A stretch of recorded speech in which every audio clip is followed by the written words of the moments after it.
You know what kind of man Abu Bakr was? He wasn't a big guy, but he had a big heart. Today we have many big guys. The big guys do it for the wrong reason. And we don't have enough people who have big enough heart for the truth. And that's the problem. We have enough sellouts. We have enough people, you know, who will go and beat up some other innocent person or somebody who's weaker than them. But will they ever do anything strong for the sake of Allah? They won't, because it dents their macho-ness.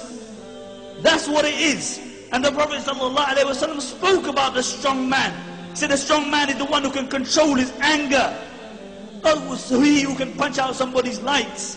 And Abu Bakr radiallahu anhu, you know what kind of man he was? Aisha radiallahu anha narrates, he was thin. He was so thin that his trousers would not remain around his waist.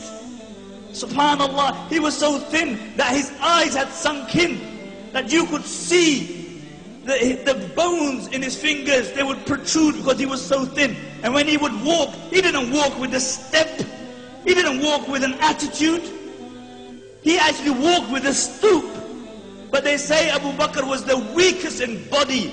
But when it came to the commands of Allah, he was the strongest.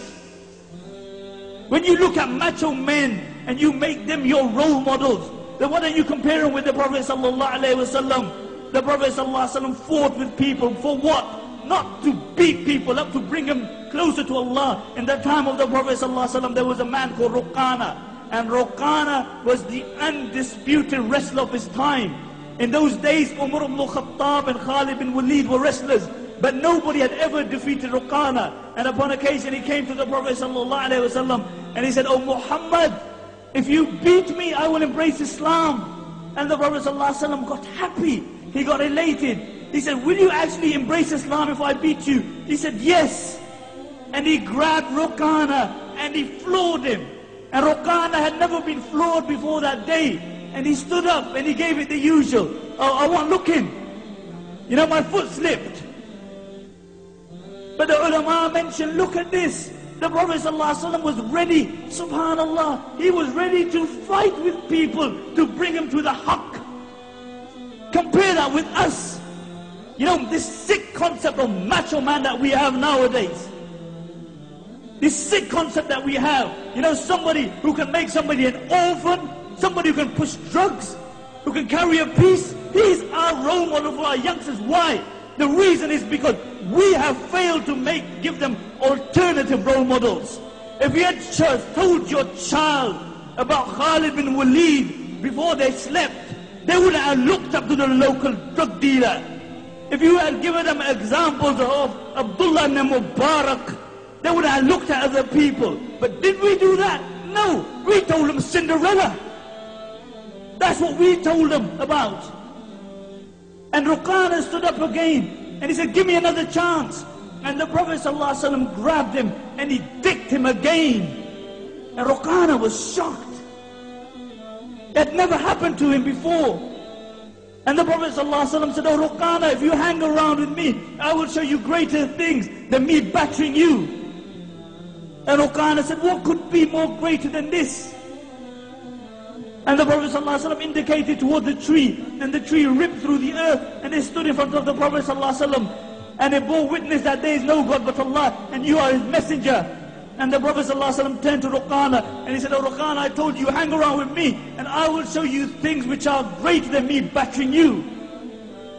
But this was the life of the Prophet ﷺ, and the examples go on and on. We live in a shallow society where, you know, you judge people by how good looking you are. So you got plenty of hair, then you might become Prime Minister. That's where William Hague lost out.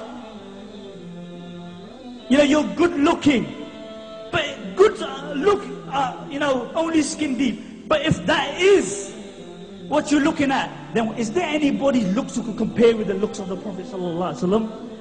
Jabir radiallahu anhu mentioned, I saw the Prophet ﷺ on the night of a full moon. And I looked at the face of the Prophet ﷺ, and I looked at the full moon. and I looked at the face of the Prophet sallallahu alaihi wasallam, and then I looked at the full moon. And then I looked at his face again, and I looked at the full moon. He said, I swear by Allah, the face of the Prophet sallallahu alaihi wasallam was more radiant and more beautiful than the full moon.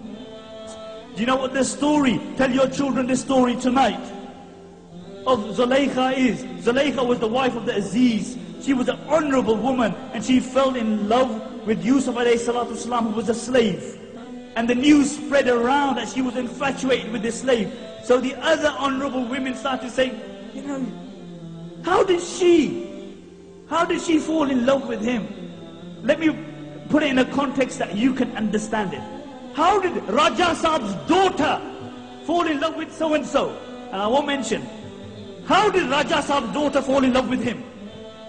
So she gathered all the women, and she gave them an apple. And she said, cut the apple. And while they were cutting the apple, she told Yusuf alayhi salatu salam to walk past. The Prophet sallallahu alaihi wasallam said Yusuf alayhi salatu salam was given half of the beauty of humanity. And when he walked past, they saw his beauty. They were so immersed in his beauty. Whilst they were cutting the apple, they cut through their fingers, and they did not even feel the pain. Aisha radiallahu anha mentions, if the women of Zulaykha had seen my Muhammad sallallahu alayhi wasallam, they would have cut their hearts and felt no pain.